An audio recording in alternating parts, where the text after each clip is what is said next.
Page 346 et 345 et 347 ka tafsir al-Qur'an de sura 23. walladina ben yu'tuna okkobe ma ataw ko be okkora kon kambe kadi wa qulubum berde mabbe den wajilatun ta ko hoyde hulude annamno kambe ila rabbin faade ka jom mabbe rajunan ko be ruttoto ulaika be do isari'una be adondiray fil khairati gollugol ko moddi wa hum be do laha wonande mojjere den saabe gona ko be adondirobe wala nukallifu min fawa nafsan wunki illa usaha zona embere ko ki wawi kon wala dayna hino ka men ga kitabun deftere yantigunde no yewta bil haqqi gonga wam kam ila zulamuna be toñataake bal skoni qulubum berde mabbe den fi ghamratin woni ender siwrere min hada e morde de do alqur'anare wala munawlan bi amalin golleli min duni dalika di hewtadi hum kambe laha wonande din amiluna be golladi hatta ida akhadna hasayni min nangoy mutrafi min nemina be mabbe ben min nangiri be bil adabi latade ida matawayo kambe jaruna hibe doga faabino be inna ne la tajaru wata ndogu faabino don al yawma hande innakum ono minna e morde ka men gala tun saruna on wallatake bad kanat gomdi latki ayati ayajan den tutula ide jangi alaykum edo modo fakuntum lati don ala aqabikum edo ba modon tanki suna hidon yiltito mustakbirina hidon mawnintino bi alqur'anare den samiran hidon hira tahjurun hidon fenyina kongole wowlano woliri wo afalam yadabbaru ene be taskaki alqawla ngol kongol am jaa'ahum ka arale be woni am jaa'ahum ka ari be woni ma lam ya'ti konko arali aba'ahum babirabe mabbe alawalina aditibe ben am lam ya'rifu ka be andani rasulam on laado mabbe fam tawa kambe lawonande laado munkiruna hibe faytimo am yaquluna ka be wi bihi hino e o jinnatun fetere bal skoni jaa'ahum aribe bil haqqi gonga kam wa aktharum kum buri dudude mabbe no lila wonande gonga kan kaari hona ko be anyobe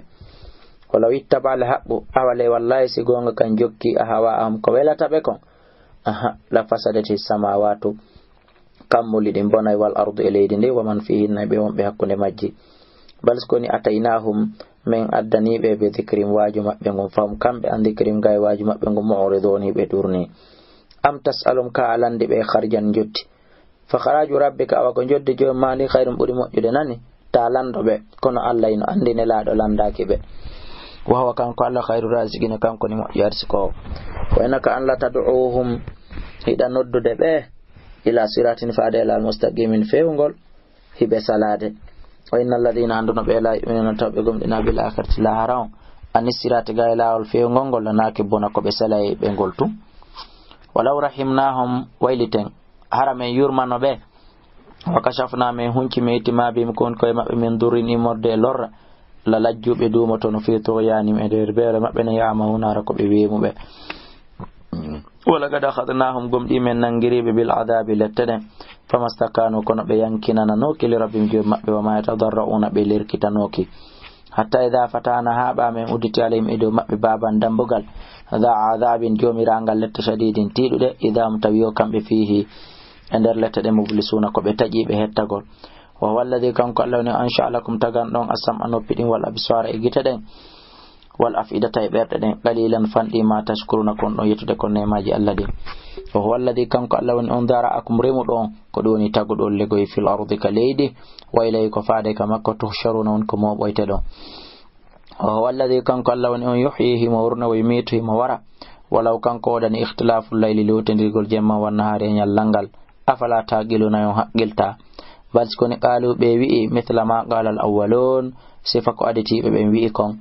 qalu be wi hon dum ay damitina yosim men mayi wa kunna men latike turaban bumbulayde wa yuzaman ejiye ayna ene menen lama bawthona ko men immintinteebe lagad woidna e gomdi awa men fodama na hanu menen waaba una e babiraabe amen ben hada dum do min kabilu ko adi in hada dum wona illa satirul awwalin sonati ndim be aram be ni kono dum do wadata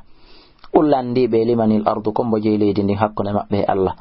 wa man fiha ay konkoni nder leydi ndi in kuntum salatu ta'lamuna idon ande ala ko be wala si wona sa yaquluna be yatoto malillahi ko Allah uli be afala tadhakkaruna en wajirata ko ullanda be man rabbus samawati sabu kombo je kamul inje wa rabbul arshil azim je arshi teddugi sa quluna arabe to ma lillahi ko Allah je quli be afala tattaquna hulata Allah quli be man bi yadi kombo ni ka jungo mo malakutu lamagol kulli shay'in kala hunde wa kanko yujurihi mo wala yujaru alayhi o wallatake in kuntum sallallahu ta'lamuna idon andi sa quluna arabe be dum do fo lillahi ko Allah wodane quli be fa anna to saruna akon